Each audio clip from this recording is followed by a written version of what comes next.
তা দুনিয়ার কোনো মিডিয়াতে আসে নাই, কিন্তু গোপন নির্ভরযোগ্য সূত্রে আমি এই সংবাদ পেয়েছি। তা হচ্ছে, এই যে ইরানের 5 জন বা 6 জন পরমাণু বিজ্ঞানী ইসরায়েল হত্যা করলো গুপ্তভাবে, ইরানের ভিতর থেকেই হত্যা করেছে। তারা ইসরায়েল থেকে বোমা দিয়ে, বিমান থেকে বোমা ফেলে হত্যা করেনি। তারা ইরানের ভিতরের গোয়েন্দাদেরকে দিয়ে এবং ড্রোন দিয়ে, লুকিয়ে রাখা ড্রোন দিয়ে ব্যবহার করে সেই মানুষগুলোকে হত্যা করেছে।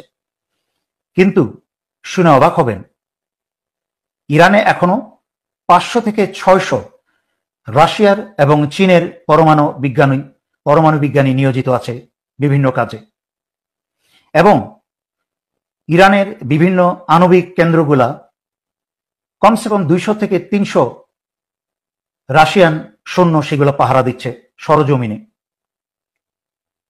তাই ইরান গত 2 যুগের উপরে যখন সারা দুনিয়ার চাপ সহ্য করেছে, সকল প্রকার তথাকথিত সুন্নি মুসলিমদের কাছ থেকে অনেক কথা শুনেছে যে ইরান কখনো কোথাও যুদ্ধে জড়িত হয় না, তারা স্বার্থপরের মতো চুপ করে থাকে,